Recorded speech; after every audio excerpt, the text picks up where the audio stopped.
आज अपन डिस्कस करेंगे neonatology. Neonatology क्या होती है बेटा? नियोनेटोलॉजी होती है मेडिकल साइंस की एक ऐसी ब्रांच, मेडिकल साइंस की एक ऐसी ब्रांच जो न्यूबॉर्न बेबी के हेल्थ प्रमोशन, प्रिवेंशन और उसके डिजीजेज तथा उनका ट्रीटमेंट करने में सहायक होती है, तो नियोनेटोलॉजी कहलाती है। ठीक है, इस नियोनेटोलॉजी के अंदर अपन डिस्कस करते हैं न्यूबॉर्न बेबी के ट्रीटमेंट से रिलेटेड। जो बेबी होता है, न्यूबॉर्न होता है, इसका ट्रीटमेंट अपन डिस्कस करते हैं। जो नियोनेट होता है, न्यूबॉर्न का दूसरा नाम क्या होता है? नियोनेट होता है। नियोनेट होता है, इसकी हॉस्पिटल डिपार्टमेंट में एक अलग से यूनिट भी होती है जिसको अपन ने नाम दिया है नियोनेटोलॉजी। नियोनेटोलॉजी का सिंपल मतलब ये है कि हॉस्पिटल का एक ऐसा डिपार्टमेंट या फिर मेडिकल साइंस का एक ऐसा डिपार्टमेंट जहाँ पे न्यूबॉर्न बेबी का हेल्थ स्टेटस से लेकर उसकी प्रिवेंटिव, क्यूरेटिव और प्रमोटिव हेल्थ का अपन इम्प्रूव करते हैं तथा उसको डिजीज कंडीशन से प्रिवेंट करते हैं और तथा उसको बचाते हैं, नियोनेटोलॉजी कहलाती है। न्यूबॉर्न बेबी जो नियोनेट होता है उसका जो एज ग्रुप है, नियोनेट को अपन एज ग्रुप में इसके दो प्रकार के एज ग्रुप होते हैं। पहला होता है आपका अर्ली नियोनेट, दूसरा है आपका लेट नियोनेट। मतलब अर्ली नियोनेट तो स्टार्ट होगा आपका बर्थ से, जब बच्चा जन्म लेगा उसी टाइम से उसको अपन क्या बोलेंगे? नियोनेट बोलेंगे। बर्थ से लेकर 7 डेज तक, 7 दिनों तक के बच्चे को अपन बोलते हैं अर्ली नियोनेट। और जो लेट नियोनेट होता है वो होता है 7 दिन से लेकर 28 दिन का, इसको बोलते हैं अपन लेट नियोनेट। ठीक है, 7 दिन से लेकर 28 दिन का लेट नियोनेट। मतलब नियोनेट आपने किसको बोला कि बर्थ से लेकर बर्थ टू 28 डेज का जो बच्चा होता है उसको अपन ने बोल दिया नियोनेट। ठीक है, नेक्स्ट अपन देखते हैं कि एक जो न्यूबॉर्न बेबी होता है इसके नॉर्मल कैरेक्टरिस्टिक्स क्या होते हैं। एक जो न्यूबॉर्न बेबी है उसकी नॉर्मल कैरेक्टरिस्टिक्स क्या होते हैं? तो सबसे पहले अगर अपन बात करें तो स्किन की, जो बच्चा होता है न्यूबॉर्न नॉर्मल, उसका जो स्किन का कलर होता है, उसकी स्किन का कलर नॉर्मल पिंकिश कलर होता है। कैसा कलर होता है? पिंकिश कलर होता है। ठीक है, उसकी जो हार्ट रेट है PR है, जिसको अपन पल्स रेट के नाम से भी जानते हैं। PR होती है इसकी 120 से लेकर 160 बीट पर मिनट। ठीक है, उसका जो रेस्पिरेशन होता है न्यूबॉर्न बेबी का, रेस्पिरेशन रेट होती है 30 से 40 ब्रीथ पर मिनट, 30 से 40 ब्रीथ पर मिनट। ठीक है, इसके बाद में जो बच्चा होता है उसका BP अगर देखें अपन, BP होता है बच्चे का 60 से 40 mmHg। ठीक है, इसके बाद में अगर अपन देखें बच्चे का स्किन हो गया, PR हो गया और रेस्पॉन्स, बच्चे का रेस्पॉन्स कैसा आ रहा है? तो बच्चे का रेस्पॉन्स रहेगा आपका नॉर्मली क्राइंग रेस्पॉन्स। बच्चा जब आता है तो वो रोता है। ठीक है, और एक जो बच्चा होता है उसका नॉर्मल वेट भी इसके नॉर्मल कैरेक्टरिस्टिक्स के अंदर है इंक्लूड किया जाता है। 2.5 किलो से लेकर 3.5 किलो तक नॉर्मल वेट इसका कंसीडर करते हैं। 2.5 to 3.5 kg is normal weight. ठीक है, और अब वेट के साथ में इसकी हाइट को भी मेजर करते हैं। तो बच्चे की जो हाइट होती है, बच्चे की हाइट होती है आपकी नॉर्मली 45 से 50 सेंटीमीटर की, 45 से 50 centimetre. These are the normal characteristics of a newborn baby. एक न्यूबॉर्न बेबी के नॉर्मल कैरेक्टरिस्टिक्स है, मतलब ये अगर एक नए बच्चे के अंदर जो न्यूबॉर्न बेबी हुआ है उनके अंदर की चीजें पाई जा रही है। उसका स्किन का कलर पिंकिश है, ये भी उसकी हार्ट रेट 120 से 160 है, पल्स रेट 30 से 40 है, उसका BP 60 से 40 RPM है, उसका रेस्पॉन्स क्राई कर रहा है, बच्चा रो रहा है, उसका वेट 2.5 kg से 3.5 kg हो रहा है, और उसकी हाइट अगर 45 से 50, हाइट वैसे तो normally depend on the babies growth, कि बच्चा कैसी ग्रोथ करे अपने माँ के यूट्रस के अंदर, और उसके हो सकता है कि हाइट उसकी जेनेटिक भी हो सकती है, ठीक है। तो हाइट डजंट मैटर, लेकिन ये जो 5 चीजें हैं, 5-6 चीजें हैं, ये 6 चीजें बच्चे की नॉर्मल कैरेक्टरिस्टिक्स को बताती है और बच्चे की वेल बीइंगनेस को बताएगी। क्या बताएगी बेटा? बच्चे की वेल बीइंगनेस, कि बच्चा आपका हेल्दी है या नहीं है, ठीक है। 60/40 mm ऑफ Hg होता है नॉर्मल ब्लड प्रेशर, मतलब कि बच्चे का अगर ये वाइटल साइन नॉर्मल आ रहे हैं, बच्चा अच्छे से क्राई कर रहा है, तो ऐसे बच्चे की हमें केयर करने की ज्यादा जरूरत नहीं होती, ठीक है। अब दूसरी अगर बात करें कि अगर कोई बच्चा जिसका ये वाइटल साइन अब नॉर्मल हो रहे हैं, तो ऐसे बच्चे को केयर की ज्यादा आवश्यकता हो सकती है, ठीक है। तो अगर अपन इमीडिएट केयर की बात करें, एक बच्चे के इमीडिएट केयर के अंदर सबसे पहले अगर बच्चा जब न्यूबॉर्न होता है, न्यूबॉर्न बेबी होता है, चाहे वो हेल्दी हो चाहे अनहेल्दी हो, दोनों ही प्रकार का अगर बच्चा है, तो उसकी अगर अपन इमीडिएट केयर की बात करते हैं, तो उसकी इमीडिएट केयर की शुरुआत होती है बच्चे के रेस्पिरेशन से, मतलब कि उसका जो एयरवे है, एयरवे को क्लियरेंस करेंगे, उसका एयरवे अपन क्लियर करेंगे। सबसे पहले बच्चा जन्म लेते ही उसका अपन को एयरवे साफ करना है। एयरवे जैसे ही साफ कर देंगे, बच्चा क्या करने लग जाएगा? अपना रेस्पिरेशन शुरू कर जाएगा। एयरवे अपन इसलिए साफ करते हैं क्योंकि बच्चा जब अपनी माँ के, अपने जो मदर है उनके यूट्रस के अंदर रहता है, तो वो एक कवर जेली से एमनियोटिक फ्लूइड के साथ में रहता है और उसमें मेकोनियम लगा रहता है, तो एमनियोटिक फ्लूइड भी वो सक करता जाता है, तो उसके जो नॉस्ट्रिल्स होते हैं, माउथ होता है, तो माउथ में amniotic fluid jelly like substance इकट्ठे होते हैं, तो वो निकाल कर हमें सक्शन के थ्रू ये अपन को क्लियर करना होता है। सक्शनिंग करनी पड़ती है एयरवे क्लियर के लिए। जो सक्शन का जो प्रेशर होता है, सक्शन का प्रेशर टर्म बेबी के अंदर होता है 60 से 80 mm ऑफ Hg, ठीक है। ये हो गया टर्म बेबी के लिए। और एक प्री टर्म बेबी के लिए 40 से 60 mm of Hg, pre term baby के लिए 40 से 60 mm ऑफ Hg प्रेशर होता है। जो सक्शन मशीन होती है, सक्शन मशीन को अपन को 10 सेकेंड तक ही चालू रखना है, 10 सेकेंड तक ही अपन को सक्शन करना होता है, ठीक है। 10 सेकेंड से ज्यादा हम इसके बाद में क्या होता है? सक्शनिंग कर दी अपन ने। सक्शनिंग करने के बाद में क्या करना पड़ता है हमें? बच्चे को हैंड टू हैंड, जैसे बच्चा है तो उसका टेम्परेचर मेंटेन करना पड़ता है। अपने बच्चे को रैप कर दिया कपड़े में, उसको क्लीन करके उसको अच्छे से कपड़े में रैप कर दिया, कवर कर दिया, जिससे कि उसको हाइपोथर्मिया से अपन बचा सके। इसी दौरान हम चेक करेंगे बच्चे का Apgar score. Apgar score, Apgar score क्या होता है बेटा? बच्चे का अपन अपगार स्कोर चेक करेंगे doctor Virginia Apgar, doctor Virginia Apgar.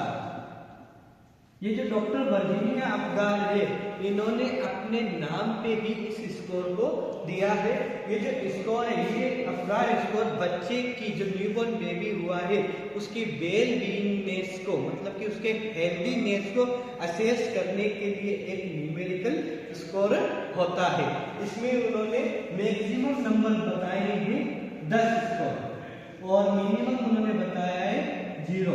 मतलब कि जिस बच्चे का स्कोर 10 आया है वो बच्चा वेल एंड गुड हेल्दी है, और जिसका स्कोर 0 आ रहा है वो बच्चा डेड या फिर अनहेल्दी भी हो सकता है, सीवियर। या 0 वाला बच्चा हमेशा डेथ ही होता है, क्योंकि जो वर्जीनिया अपगार ने अपने नाम भी दिया था, तो इसके अंदर बॉडी के अपने 5 सिस्टम को असेस किया जाता है। बॉडी के 5 सिस्टम को असेस किया जाता है। पहला आता है इसका एपियरेंस। एपियरेंस मतलब कि बच्चे के अपन स्किन को देखेंगे, तो कौन सा सिस्टम आ गया यहाँ पे हमारा? इंटीग्यूमेटरी सिस्टम, इंटीग्यूमेटरी सिस्टम। सेकंड आता है पल्स। बच्चे की पल्स देखेंगे अपन, हार्ट रेट देखेंगे तो हार्ट रेट मतलब बच्चे में कौन सा गया, कार्डियोमस्कुलर सिस्टम, कार्डियोमस्कुलर सिस्टम। देन आता है ग्रीमेसी। ग्रीमेसी बोले तो बच्चे का रिफ्लेक्स। रिफ्लेक्स कहां से आता है, हमारे नर्वस सिस्टम से, हमारा जो नर्वस सिस्टम होता है। तो तीन हो गए ग्रीमेसी। देन आता है एक्टिविटी। एक्टिविटी एक्टिविटी आती है हमारी मस्कुलोस्केलेटल सिस्टम, मस्कुलोस्केलेटल सिस्टम से, ठीक है। देन आता है रेस्पिरेशन। रेस्पिरेशन होता है कि रेस्पिरेटरी सिस्टम। ये 5 सिस्टम के आधार पे वर्जीनिया अफगान ने एक चार्ट बनाया था। इस चार्ट को उन्होंने डिस्क्राइब किया था। इसके अंदर उन्होंने कुछ मार्किंग रखी थी। जो मिनिमम नंबर होता है वो होता है 0 और मैक्सिमम मार्क होता है 2। मैक्सिमम मार्क 2 होता है। जिस बच्चे को मिनिमम मार्किंग दी जाती है, जैसे ये हो गया, कोई बच्चा है, अगर अपन उसकी मार्किंग की बात करें तो अपन देखते हैं कोई बच्चा है, यहाँ पे मार्किंग करते हैं अपन 0, 1 एंड 2, ओके। अपीयरेंस की बात करें, अपीयरेंस में अगर बच्चा पूरा साइनोसिस दे, मतलब साइनोसाइज्ड, इसका स्किन का कलर पूरा ब्लू हो रखा है, बच्चा पूरा का पूरा नीला पड़ा हुआ है, तो ऐसे बच्चों को अपन कितने नंबर देते हैं, 0 नंबर, ठीक है। और यहाँ पे एक्रोसाइनोसाइज्ड, अगर 1 नंबर आ गया तो बच्चे क्या करना, एक्रोसाइनोसाइज्ड। एक्रोसाइनोसाइज्ड का मतलब ये होता है कि बच्चे की जो एक्सट्रीमिटीज है, एक्सट्रीमिटीज नीले रखे पड़े हुए हैं, उसके हाथ नीले हैं और बाकी पूरी बॉडी उसका नॉर्मल कलर है। अगर उसका पिंकिश बॉडी का कलर आ रहा है, पिंकिश कलर क्या शो करता है कि उसकी जो स्किन है वो नॉर्मल कलर में है। ये स्किन का कलर क्या दिखा रहा है, मतलब कि अपीयरेंस क्या दिखाता है कि बच्चे के अंदर SpO2 सैचुरेशन पल्स ऑक्सीजन कितनी है। अगर उसकी बॉडी में ऑक्सीजन की मात्रा कम हो रही है, ऑक्सीजन की मात्रा कम है, तो बच्चा क्या रहेगा, साइनोसाइटिस भी हो सकता है या फिर एक्रोसाइनोसाइटिस भी हो सकता है। अगर ऑक्सीजन प्रॉपर अमाउंट के अंदर है, 90 से 100 के बीच में उसका oxygen level, SpO2 level maintain है, तो उसका पिंकिश कलर हो सकता है। लेकिन जो न्यूबॉर्न बेबी होते हैं उनमें इनिशियली तो आपको एक्रोसाइनोसाइज्ड मिलता है। क्यों? क्योंकि बच्चा क्या होता है, इनिशियली सर्वाइव, जब वो जन्म लेता है तो सडनली लंग्स कोलैप्स नहीं हो पाते, जिसकी वजह से उसकी बॉडी में ऑक्सीजन, एनवायरमेंटल ऑक्सीजन नहीं जाती। जब वो कोलैप्स होते हैं सडनली लंग्स, तब वो अचानक से क्राई करता है, वो अपन सेटिंग्स में देखेंगे, ठीक है। अगर कोई बच्चा है, पल्स की बात करें, अगर किसी बच्चे की जो पल्स है एपनिया, एब्सेंट, अगर किसी बच्चे की पल्स एब्सेंट हो रही है तो उसको 0 नंबर पे रखेंगे। और अगर किसी बच्चे की जो पल्स आ रही है मोर देन, लेस देन 100 है, लेस देन 100 है, तो ऐसे बच्चे को अपन 1 नंबर देंगे। और अगर किसी बच्चे की मोर देन 120 है तो उसको 2 नंबर अपन उसको मार्क करेंगे। देन आता है ग्रीमेसी। ग्रीमेसी का मतलब होता है कि बच्चा अपना रिफ्लेक्स कैसे दे रहा है, ठीक है। अगर बच्चा कोई भी रो नहीं रहा है, नो क्राई, रो नहीं रहा है, तो बच्चे को आप क्या दोगे बेटा इसमें, कि किसी प्रकार का कोई रेस्पॉन्स नहीं आ रहा है, किसी प्रकार की कोई क्राई नहीं कर रहा है, तो बच्चा आपको 0 नंबर देना है। यहाँ पे बच्चा क्या करेगा, पुअर क्राई, बच्चा क्या करेगा, पुअर क्राई, आपको उसको 1 नंबर करना है। और दूसरी में वेल क्राई, अच्छे से बच्चा रेस्पॉन्स दे रहा है, बिल्कुल अच्छे से रो रहा है, तो आपको 2 नंबर देना है। फिर आता है एक्टिविटी। एक्टिविटी के मतलब ये होता है कि बच्चे अपने हाथ पैर कैसे हिला रहा है, उसकी बॉडी कैसे खुली है। तो सबसे पहले आता है फ्लैसिड।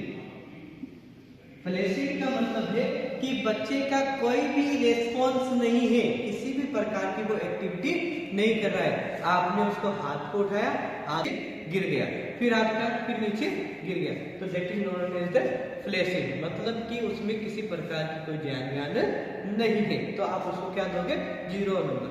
अगर उसमें थोड़ी सी सम एक्सटेंशन एंड सम फ्लेक्शन है, थोड़ा एक्सटेंशन और फ्लेक्शन आ रहा है, मतलब कि अपने हाथ और पैरों को थोड़ा थोड़ा हिला रहा है, हल्का हल्का वो अपने हाथ पैर उठा रहा है, तो आप उसको 1 नंबर दे सकते हैं, ठीक है।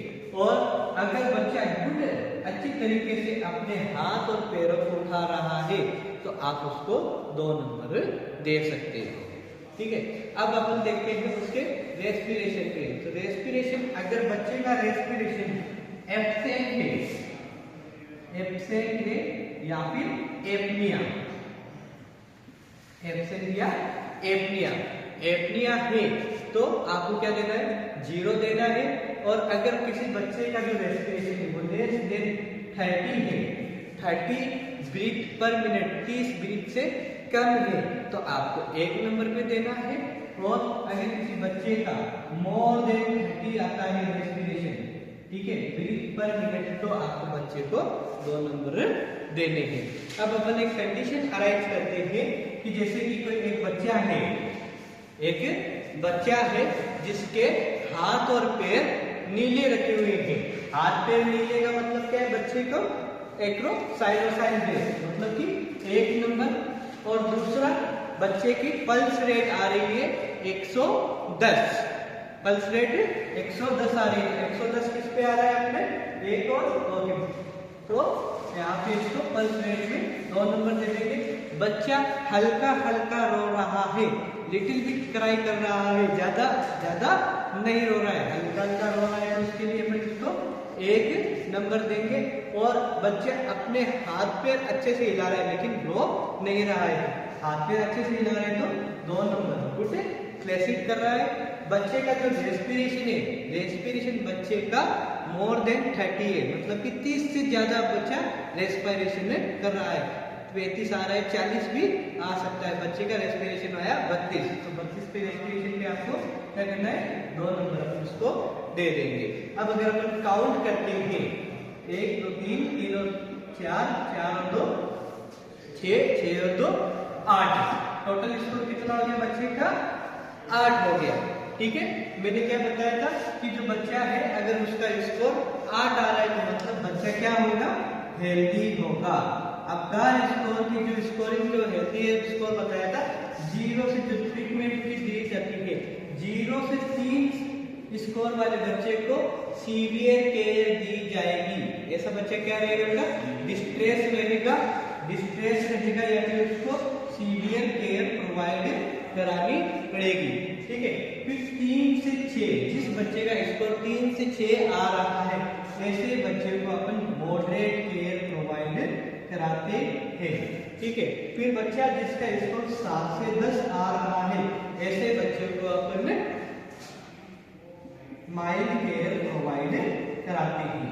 माइल्ड केयर का मतलब है कि 7 से 10 आ रहा है, मतलब कि उसका एक्रोसाइनोसिस हो सकता है थोड़ा बहुत, या तो उसकी पल्स रेट कम हो सकती है, या फिर उसका रेस्पिरेटरी रेट कम हो सकती है। तो हम क्या कर सकते हैं, यहाँ बच्चे को O2 प्रोवाइड करा सकते हैं, ऑक्सीजन प्रोवाइड करवा सकते हैं। ऑक्सीजन प्रोवाइड करवा दिया, और इसके अंदर क्या करना पड़ता है बेटा, जो सीवियर होता है 0 से 3 वाले में अपन को बच्चे को CPR देने की भी जरूरत पड़ सकती है, ठीक है। एक न्यूबॉर्न बेबी की ये तो हो गई केयर की बात। अबगार स्कोर होता है, अबगार स्कोर जन्म के विदिन 5 मिनट, विदिन 5 मिनट के अंदर हमें अबगार स्कोर को असेस करना होता है, क्योंकि 5 मिनट में अंदर इसलिए असेस करना होता है, 5 मिनट के बाद में अबगार स्कोर एक वैलिड स्कोर अपने पास में नहीं आता है, क्योंकि हमने ऑलरेडी बच्चे को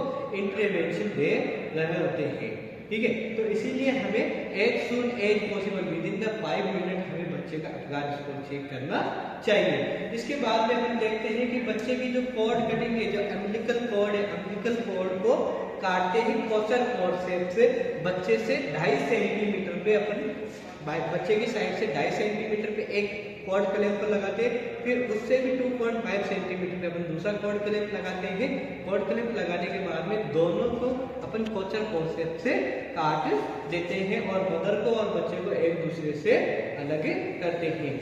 अम्बिलिकल कॉर्ड इसलिए काटी जाती है क्योंकि बच्चा जब इस वर्ल्ड में आ जाता है तो उसका खुद का जो सिस्टम होता है, बॉडी का सिस्टम होता है, वो वर्क करना शुरू हो जाता है, फंक्शनली फिजियोलॉजिकली एक्टिव हो जाता है। ठीक है, अब अगर अम्बिलिकल कॉर्ड से वो जुड़ा हुआ रहता है, अम्बिलिकल कॉर्ड से अगर जुड़ा हुआ रहेगा तो बच्चे के अंदर हाइपरबोलेमिया की कंडीशन अराइज हो सकती है। हाइपरबोलेमिया का मतलब ये होता है कि मदर का जो ब्लड है वो बच्चे में ज्यादा जाएगा, जब बच्चे में ज्यादा जाएगा तो वो हाइपरबोलेमिया कर देगा और बच्चे को थोड़ी बहुत हेल्थ प्रॉब्लम अराइज हो सकती है। इसीलिए अपन को एज टू एज इसका अम्बिलिकल कॉर्ड कट करना पड़ता है। ठीक है, देन उसके बाद में अपन बच्चे को क्या करते हैं, उसको सुखाते हैं। सुखाने के बाद में उसका फिंगरप्रिंट लेते हैं, उसके नाम पे एक बैंड बांधते हैं। अगर लड़का है तो लड़के के लिए ब्लू बैंड आता है और लड़की के लिए पिंक बैंड का अपन यूज में लेते हैं। उस बैंड पे बच्चे की माँ का नाम रहेगा, बच्चे का नाम रहेगा, बच्चे की माँ का नाम रहेगा, बच्चे का सेक्स लिखा हुआ रहेगा और उसका date of birth, date of time ये उस बैंड पे लिखा हुआ रहता है। ठीक है, और देन उसके बाद में क्या होता है, लास्ट के अंदर अपन बच्चे का फिंगरप्रिंट एक पेपर पे, उसके जो फुट होता है फुट का फिंगरप्रिंट और उसके एक हाथ का अपन फिंगरप्रिंट लेते हैं। उसी पेपर पे बच्चे की माँ के जो फिंगर्स होते हैं उसके फिंगरप्रिंट का अपन लेते हैं, सेम प्रिंट, ताकि बच्चा मिसमैच ना हो जाए। हॉस्पिटल्स के अंदर बच्चे ऐसे होते हैं कि एक डिपार्टमेंट के अंदर बहुत सारे बच्चे पैदा होते हैं तो किसी और का बच्चा इधर उधर ना हो जाए, तो हैंड हमें ये काम करना पड़ता है। ठीक है, इसी के बाद में हमें बच्चे को विटामिन के का भी इंजेक्शन लगाना जरूरी होता है।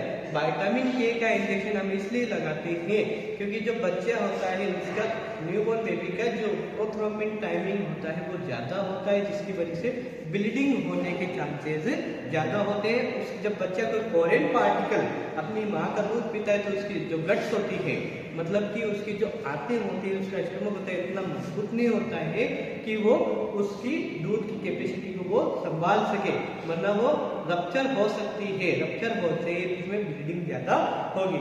इसीलिए अपन विटामिन के का इंजेक्शन लगाते हैं ताकि अपन बच्चे को ब्लीडिंग से बचा सके। ठीक है, अब इसके बाद में हम देखते हैं कि एक न्यूबॉर्न बेबी की फिजिकल एग्जामिनेशन की बात एग्जामिनेशन होता है।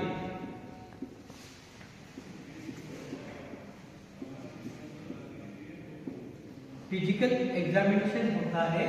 ये जो फिजिकल एग्जामिनेशन है, फिजिकल एग्जामिनेशन के 4 मेथड होते हैं। सबसे पहला मेथड होता है inspection, auscultation, percussion, palpation. These are the 4 methods of physical examination. Physical examination में सबसे पहले first of all we will be inspect the baby. बच्चे को अपन देखेंगे कि बच्चे के अंदर फिजिकली किसी प्रकार की कोई एब्नॉर्मलिटीज तो प्रेजेंट नहीं है, उसकी बॉडी में कोई कट, कोई हाथ वगैरह कोई एब्नॉर्मल डिफॉर्मिटीज तो नहीं है। दूसरा, इंस्पेक्शन के अंदर हम बच्चे की स्किन को असेस करेंगे, उसकी स्किन को असेस करते हैं। जब बच्चे की अपन स्किन को असेस करते हैं तो सबसे पहले इसमें डिफॉर्मिटीज अपन देखेंगे। दूसरा, बच्चे का स्किन का कलर, कि बच्चे के स्किन का कलर कैसा है, पिंकिश है, व्हाइट है या फिर ब्लू है, किस प्रकार से उसका कलर है अकॉर्डिंग टू द ड्रेसिंग। कभी बच्चे काले भी होते हैं, अंग्रेज सफेद भी होते हैं, व्हाइट भी होते हैं, पिंकिश भी बच्चे होते हैं। ठीक है, वो रेस के हिसाब से जो जनजाति होती है या फिर मदर फादर के कलर के अकॉर्डिंग भी वो हो सकते हैं। ठीक है, तो अपन ने स्किन का कलर देखा।